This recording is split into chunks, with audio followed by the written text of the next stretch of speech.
ভিডিওটির ফার্স্ট পার্টে অ্যাক্টিভিটি 1 থেকে অ্যাক্টিভিটি 4 পর্যন্ত আলোচনা করেছিলাম। এখন আমরা স্টার্ট করব activity 6। Answer the following questions. Who swam to the rock? কে সাঁতার কেটে পাথর অবধি গেছিল? The crocodile swam to the rock. কুমিরটি সাঁতার কেটে পাথর অবধি গেছিল। Why did the monkey became suspicious? বাঁদরটি কেন সন্দেহ করছিল? The monkey became suspicious because he saw that the rock has become large.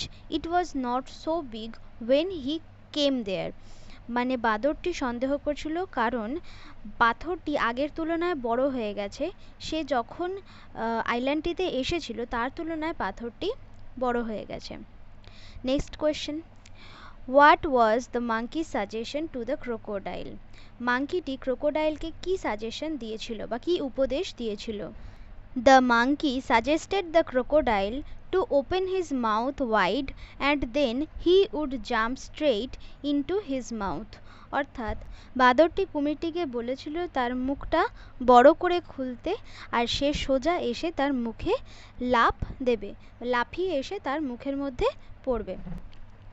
What did the monkey tell the crocodile from his safe shelter? অর্থাৎ বাঁদরটি তার বাড়িতে নিরাপদে পৌঁছে গিয়ে তার নিরাপদ শেল্টারে গিয়ে কুমিরটিকে কি বলেছিল? The monkey told the crocodile from his safe shelter that the crocodile is bigger than the monkey but he was a bigger fool two.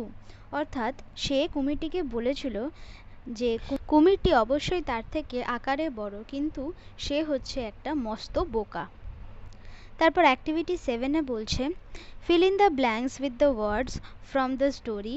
The first letters of the words are given.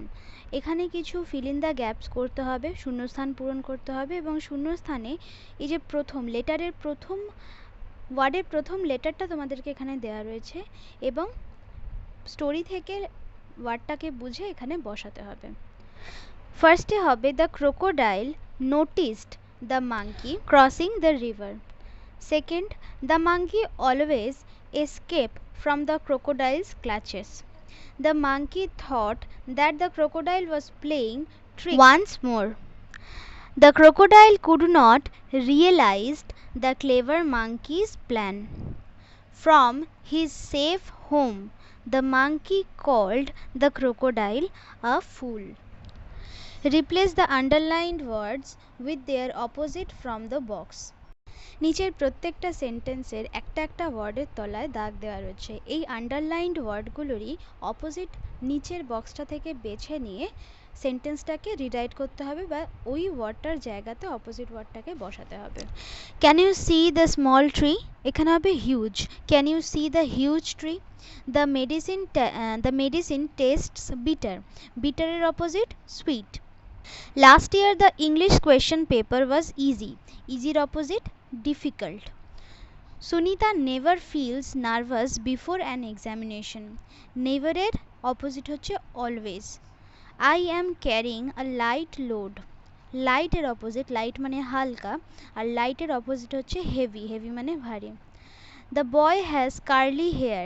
কার্লির opposite হলো straight. Curly মানে কুচকানো আর straight মানে হচ্ছে সোজা, সমান। তারপর activity 9। এখানে ডান সাইডের কলামে ফুল ফর্ম আর বাঁ সাইডের কলামে শর্ট ফর্ম দেওয়া রয়েছে। তো এখান থেকে শর্ট ফর্মগুলোকে নিয়ে মানে শর্ট ফর্মগুলোর কোনটা ঠিক ফুল ফর্ম সেগুলো আমাদেরকে লিখতে হবে। ফার্স্ট হলো উই উইল, তারপরেরটা আই অ্যাম, তারপরটা শি ইজ, তারপর ডিড নট, তারপর ওয়্যার নট, তারপর ইউ হ্যাভ, উইল নট, তারপরে ক্যান নট। এখানে একটা প্যাসেজ দেওয়া আছে এবং প্যাসেজে যে প্রিপোজিশনগুলো আছে সেই প্রিপোজিশনগুলোতে আন্ডারলাইন করতে হবে। The farmer took a sharp axe and struck at the trunk of the tree. All creatures living in the tree started to request the farmer not to cut down the tree, but the farmer did not listen to them. He was in a hurry to finish off his work. First preposition in, তারপর to, down, to, in, to আর off. Fill in the blanks with the appropriate preposition given in the box. Appropriate প্রিপোজিশনগুলো box থেকে নিয়ে fill in the blanks করতে হবে। The boy is looking at me. Give this letter to your class teacher. Put the duster on the table. Fish lives in water. Put off the light. I go to school every day. Next, activity 12. Read the following sentences. Circle the subject and underline the predicate. এখানে সাবজেক্টটাকে circle করতে হবে আর প্রেডিকেটটাকে underline করতে হবে। Days past প্রথমটা করা আছে, ডেজ হচ্ছে সাবজেক্ট আর পাস্ট হচ্ছে predicate. The rock never talk to the monkey, এখানে দ্য রক সাবজেক্ট, বাকিটা predicate.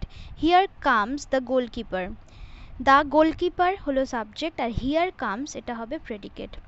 Every evening my mother cooks food for us, এখানে হবে মাদার, এটা হলো সাবজেক্ট আর every evening cooks food for us পুরোটাই predicate. Rohan plays cricket for the local club, Rohan subject, plays cricket for a local club পুরোটাই predicate. How big is this tree, how big is the tree, ট্রিটা হচ্ছে subject, বাকিটা predicate.